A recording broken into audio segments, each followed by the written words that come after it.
La empresa era mi vida. Durante mucho tiempo pensé que la estabilidad era lo más importante que podía tener una persona. No la felicidad, no los sueños, no la pasión. Estabilidad. Saber que el mes siguiente ibas a seguir teniendo un sueldo, un lugar donde ir cada mañana, una razón para levantarte. Tal vez esa forma de pensar nació en mi infancia, cuando nada era del todo seguro y cualquier cosa podía romperse de un día para el otro. Crecí en una casa donde el miedo al futuro se respiraba en el aire. Mi viejo trabajaba cuando podía. Mi vieja estiraba la plata como si fuera magia. Nunca faltó lo esencial, pero siempre hubo tensión. Escuché demasiadas conversaciones en voz baja sobre cuentas, alquiler, deudas.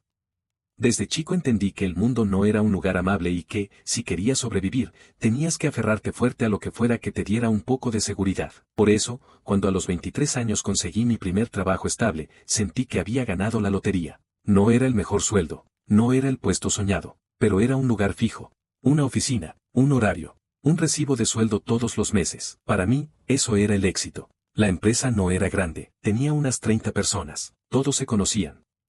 El dueño caminaba por la oficina saludando a cada uno por su nombre. En la entrevista me dijeron algo que se me quedó grabado. Acá no somos una empresa común. Acá somos una familia. Yo asentí. No porque fuera una frase linda, sino porque quería creerla. Los primeros meses di más de lo que me pedían. No por obligación, sino por gratitud. Llegaba temprano, me iba tarde, preguntaba si hacía falta ayudar en algo más. Quería demostrar que valía la pena haberme contratado. Cada vez que alguien necesitaba una mano, yo estaba ahí. Mis compañeros me caían bien. Algunos eran mayores, otros tenían mi edad. Había chistes internos, mates compartidos, cumpleaños celebrados en la oficina. Sentía que, por primera vez, pertenecía a algo. Mi jefe directo, Martín, era de esos tipos que saben decir exactamente lo que necesitas escuchar. Te palmeaba la espalda, te decía bien ahí, te prometía crecimiento. Nunca gritaba. Nunca se enojaba fuerte, pero siempre dejaba en claro que él tenía el control. Si seguís así, vas a llegar lejos, me dijo una vez. Esa frase me acompañó durante años. Con el tiempo empecé a asumir más responsabilidades, no porque me lo pidieran, sino porque veía cosas que nadie hacía. Procesos desordenados, tareas mal repartidas, errores repetidos. Yo los arreglaba en silencio. Pensaba que alguien lo iba a notar, que alguien iba a decir este pibe hace más de lo que le corresponde. A veces pasaban meses sin que nadie dijera nada, pero yo seguía. Porque en mi cabeza, eso era lo que hacía a alguien leal, y yo me había prometido a mí mismo no ser nunca más prescindible. Cuando un compañero se enfermaba, yo lo cubría. Cuando alguien renunciaba, yo absorbía su trabajo temporalmente. Cuando había entregas urgentes, yo me quedaba hasta la madrugada. Nunca reclamé horas extra. Nunca pedí aumento con firmeza. Siempre pensé, ya va a llegar. La empresa empezó a crecer. Nuevos clientes, más facturación. Oficinas más grandes, más empleados. Yo seguía en el mismo puesto, aunque ahora hacía el trabajo de 3 personas. Me decían que era clave, que sin mí las cosas no funcionarían igual. Eso me inflaba el pecho. Me hacía sentir necesario. Hoy sé que me hacía dependiente. Hubo señales. Muchas, pero elegí ignorarlas. Cuando pedí vacaciones y me preguntaron si realmente eran necesarias. Cuando me llamaron un domingo solo para una consulta rápida. Cuando murió mi viejo y a los 2 días ya me estaban preguntando si podía volver. Recuerdo ese momento con claridad. Estaba sentado en la cocina de mi casa, con la cabeza apoyada en la mesa. El teléfono vibró. Era Martín. ¿Cómo estás? Me dijo. Mira, sé que es un momento difícil, pero estamos hasta las manos acá. Colgué y me quedé mirando la pared. No lloré. No grité. Me levanté y volví a la oficina al día siguiente, porque una familia no abandona. O eso creía yo. Los años pasaron rápido, demasiado rápido. Cuando quise darme cuenta, llevaba más de una década ahí. 12 años sin cambiar de empresa, sin probar otra cosa, sin saber cuánto valía realmente en el mercado. Mi vida giraba alrededor del trabajo, mis horarios, mis decisiones, mis planes, todo se acomodaba según las necesidades de la empresa. Yo no lo veía como sacrificio, lo veía como inversión, hasta que un día algo empezó a sentirse distinto. Llegaron consultores externos, gente de traje, con notebooks nuevas, que hablaban de optimización, reestructuración, eficiencia. Empezaron a pedir informes, métricas, evaluaciones. Nadie explicaba mucho. Solo decían que eran cambios normales en empresas que crecen. Martín ya no era el mismo. Estaba más distante. Menos cercano. Ya no se quedaba charlando después del horario. Ya no preguntaba cómo estaba. Una mañana vi algo que me heló la sangre. Un mail interno. Un archivo adjunto. Mi puesto, con otro nombre. Las mismas tareas, menos responsabilidades, menor sueldo. Pensé que era un error. Quise creer que era un error. Ese viernes me llegó una invitación a una reunión. Recursos humanos, Martín. Una persona que no conocía. Supe lo que iba a pasar antes de entrar a la sala. Aún así, entré. Porque durante 12 años creí que era parte de la familia. Entré a la sala de reuniones con una sensación rara en el pecho, como si el cuerpo supiera algo que la cabeza todavía no quería aceptar. Era una sala chica, demasiado blanca, con una mesa que parecía siempre lista para malas noticias. Martín ya estaba sentado. No levantó la vista cuando entré. A su lado había una mujer de recursos humanos que solo conocía de vista y un tipo que no había visto nunca. Cerraron la puerta. Ese sonido seco fue como un punto final. La mujer de recursos humanos empezó a hablar leyendo de una hoja. Usaba un tono neutro, entrenado, como si estuviera explicando una política nueva y no desarmando 12 años de vida ajena. La empresa está atravesando un proceso de reorganización interna. Mientras hablaba, yo miraba a Martín. Esperaba que en algún momento levantara la vista, que interrumpiera, que dijera déjame explicarle yo. No lo hizo. Lamentablemente, tu puesto queda eliminado. Ahí fue cuando todo se volvió lento, como si el tiempo se estirara. ¿Cómo que eliminado? Pregunté, aunque ya sabía la respuesta. El tipo desconocido aclaró la garganta. No tiene que ver con tu desempeño. Es una decisión estructural. Siempre dicen eso. Quise reírme. Quise gritar. Quise decirles todo lo que había hecho por esa empresa, pero me quedé en silencio. La mujer siguió hablando de indemnización, de plazos, de papeles. Yo asentía como un autómata. En algún momento pregunté si había otra opción. Martín respondió sin mirarme. No. Esa fue la única palabra que dijo en toda la reunión. Salí de la sala con una caja en la mano. No sé quién me la dio. Adentro había una taza, unos papeles viejos, un cuaderno con notas. 12 años reducidos a una caja de cartón. Volví a mi escritorio por última vez. Nadie me miraba. Algunos fingían trabajar. Otros ni sabían lo que estaba pasando. Me llevé la campera, apagué la computadora y caminé hacia la salida. Entré a la sala de reuniones con una sensación rara en el pecho, como si el cuerpo supiera algo que la cabeza todavía no quería aceptar. Era una sala chica, demasiado blanca, con una mesa que parecía siempre lista para malas noticias. Martín ya estaba sentado. No levantó la vista cuando entré. A su lado había una mujer de recursos humanos que solo conocía de vista y un tipo que no había visto nunca. Cerraron la puerta. Ese sonido seco fue como un punto final. La mujer de recursos humanos empezó a hablar leyendo de una hoja. Usaba un tono neutro, entrenado, como si estuviera explicando una política nueva y no desarmando 12 años de vida ajena.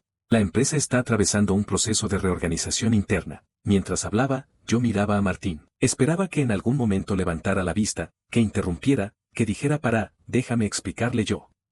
No lo hizo. Lamentablemente, tu puesto queda eliminado. Ahí fue cuando todo se volvió lento, como si el tiempo se estirara.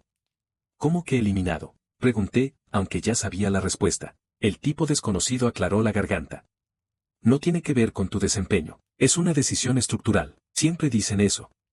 Quise reírme. Quise gritar. Quise decirles todo lo que había hecho por esa empresa, pero me quedé en silencio. La mujer siguió hablando de indemnización, de plazos, de papeles. Yo asentía como un autómata. En algún momento pregunté si había otra opción. Martín respondió sin mirarme. No. Esa fue la única palabra que dijo en toda la reunión. Salí de la sala con una caja en la mano. No sé quién me la dio. Adentro había una taza, unos papeles viejos, un cuaderno con notas. 12 años reducidos a una caja de cartón. Volví a mi escritorio por última vez. Nadie me miraba. Algunos fingían trabajar. Otros ni sabían lo que estaba pasando. Me llevé la campera, apagué la computadora y caminé hacia la salida. Elegí no irme cuando podía. Elegí no reclamar cuando debía. Elegí creer en una idea cómoda. La culpa no era solo de ellos. Con el paso de las semanas empecé a mandar currículums, al principio con miedo, después con bronca. Algunas empresas ni respondían. Otras me llamaban para entrevistas que no llevaban a nada. En una de esas entrevistas, una chica de recursos humanos me hizo una pregunta que me descolocó. ¿Por qué estuviste tanto tiempo en la misma empresa? Nunca nadie me lo había preguntado así. Pensé unos segundos. Podría haber dicho lealtad, compromiso, estabilidad. O por primera vez dije la verdad, porque tenía miedo de irme. Ella asintió, como si ya lo hubiera escuchado antes. Eso pasa más de lo que crees, me dijo. Salí de esa entrevista sintiéndome expuesto, pero también un poco más liviano. Por primera vez estaba siendo honesto conmigo mismo. Mientras tanto, me enteraba de cosas de la empresa por excompañeros. Que estaban mal, que se habían ido varios, que el ambiente era un desastre, que Martín ya no era el mismo. Un día recibí un mensaje de un compañero con el que tenía confianza. Che, no sabes el quilombo que hay acá. Nada funciona como antes. Lo leí y sentí algo inesperado. No alegría. No venganza. Solo distancia. Ya no era mi problema. Después de varios meses, finalmente llegó una propuesta distinta. Una empresa más chica, menos rimbombante, pero con algo que me llamó la atención desde la primera entrevista. Hablaban de límites. Horarios claros. Responsabilidades definidas. Evaluaciones reales. El sueldo era mejor, mucho mejor. Y cuando pregunté por crecimiento, no me prometieron nada mágico. Me dijeron: depende de resultados, no de sacrificio. Acepté. El primer día llegué temprano, por costumbre, pero nadie me miró raro por llegar a horario. Nadie esperaba que me quedara de más. Cuando se cumplía la hora de salida, la gente se iba. Eso me desconcertó. Me llevó meses dejar de sentir culpa por irme a tiempo. Empecé a darme cuenta de algo importante: trabajar bien no implica regalar tu vida. Comprometerse no es lo mismo que desaparecer. Y ninguna empresa te va a devolver todo lo que entregues si no se lo pedís. Yo había aprendido eso tarde, pero al menos lo había aprendido. Un año después, cuando ya me sentía estable de nuevo, pasó algo que no esperaba. Recibí un mensaje de un número desconocido. Hola, soy Martín, ¿tenés un minuto? Lo leí varias veces antes de responder. No sabía qué sentir. No sabía qué decir, solo sabía que algo estaba a punto de cerrarse. Me quedé mirando el mensaje de Martín durante varios minutos. El nombre en la pantalla me devolvió de golpe a una versión mía que ya no existía, el empleado leal, el que decía que sí a todo, el que se quedaba después de horas sin preguntar por qué. No sentí bronca inmediata, tampoco alegría. Sentí una incomodidad rara, como si alguien hubiera abierto una puerta que yo ya había cerrado con esfuerzo. Sí, decime, respondí finalmente. No tardó en contestar. ¿Podemos hablar?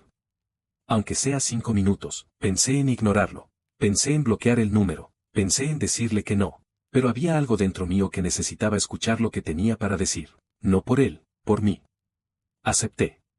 Nos encontramos en un bar cerca de la vieja oficina. Elegí ese lugar a propósito. Quería ver el edificio desde afuera sin tener que entrar. Cuando llegué, Martín ya estaba sentado. Se lo veía distinto. Más grande. Más cansado. Como si en un año hubiera envejecido 5. Nos saludamos con un apretón de manos incómodo. Nada más. Gracias por venir, dijo. Asentí y me senté frente a él. Pedimos café. Hubo un silencio largo. De esos silencios que antes yo me apuraba a llenar y que ahora dejé estar. La empresa está mal, empezó. Muy mal. No respondí. Se fue mucha gente. Los números no cierran. La reestructuración no salió como esperábamos. Seguía sin decir nada. Dudó. Yo me equivoqué con vos. Ahí levanté la vista. ¿En qué? Pregunté. Martín bajó la mirada al café. En dejarte ir, no defenderte, en no reconocer todo lo que hiciste. Escucharlo decir eso fue extraño. Durante años había esperado algo así. Un reconocimiento, una validación, pero ahora que lo tenía enfrente, no me movía nada por dentro. ¿Y por qué me decís esto ahora? Pregunté. Suspiró. Porque necesitamos gente con experiencia, y porque sé que vos conocés la empresa mejor que nadie. Ahí entendí todo. No era una disculpa, era una estrategia. ¿Querés que vuelva? Le pregunté, directo. Asintió. Sí. En mejores condiciones, obvio. Podemos hablar de sueldo, de puesto. La empresa te necesita. Me apoyé en el respaldo de la silla y lo miré en silencio unos segundos. Vi nervios, vi miedo, vi urgencia. Y vi algo más, la misma lógica de siempre. Yo era valioso solo cuando hacía falta. No, dije. Martín levantó la cabeza, sorprendido. No. No, repetí. No voy a volver. Pero, empezó. Pensé que. Pensaste que iba a estar esperando, lo interrumpí. Como siempre. Se quedó callado. Durante 12 años di todo por esa empresa, seguí. Tiempo, energía, salud. Cuando me necesitaron, estuve. Cuando yo necesité algo, no hubo nadie. Me echaron sin mirarme a los ojos. Me reemplazaron en una semana. Martín abrió la boca para decir algo, pero levanté la mano. No te estoy reclamando nada, dije. Solo te estoy explicando por qué no voy a volver. Pagamos el café. Nos levantamos. En la puerta, Martín dijo algo que no esperaba. Ojalá hubiera hecho las cosas distinto. Lo miré una última vez. Yo también, respondí. Pero por otras razones. Y me fui. Caminé varias cuadras sin rumbo. No sentía euforia. No sentía revancha. Sentía algo mucho más raro y más valioso, cierre. No necesitaba que me pidieran perdón. No necesitaba que admitieran nada. Necesitaba saber que ya no dependía de ellos para sentirme válido. Esa noche dormí tranquilo, sin pensar en mails, sin pensar en pendientes, sin pensar en lunes. Con el tiempo, mi vida empezó a ordenarse de una forma distinta. No perfecta, pero más sana. Aprendí a decir que no. Aprendí a poner límites, aprendí a negociar, aprendí a irme a horario sin sentir culpa. Mi nuevo trabajo no era una familia. Era algo mejor, un acuerdo justo. Yo hacía mi trabajo, la empresa hacía su parte. Nadie prometía amor eterno. Nadie pedía sacrificios emocionales. Y eso funcionaba. A veces me cruzo con excompañeros. Algunos siguen ahí. Otros se fueron. Todos, de una forma u otra, entendieron lo mismo que yo, pero a distintos tiempos. El trabajo es una parte de tu vida, no tu identidad completa. Si mañana no estás, el sistema sigue. Eso no te hace descartable como persona, te hace libre. Hoy, si alguien más joven me pregunta qué aprendí, siempre digo lo mismo. No confundas estabilidad con miedo. No confundas lealtad con silencio. No confundas una empresa con una familia. Una familia te cuida cuando estás mal. Una empresa cuida sus números, y está bien que sea así. Lo peligroso es creer lo contrario. No escribo esto con rencor. Lo escribo porque durante años nadie me dijo estas cosas. Porque yo también repetí frases vacías sin cuestionarlas. Porque sé que hay mucha gente ahora mismo quedándose hasta tarde, trabajando enferma, postergando su vida, creyendo que algún día alguien se va a dar cuenta. Tal vez se den cuenta. Tal vez no. Pero tu valor no depende de eso. El día que entendí que no era indispensable, también entendí algo mucho más importante. Yo no tenía que serlo. No tenía que salvar empresas. No tenía que demostrar nada. Solo tenía que hacer bien mi trabajo y vivir mi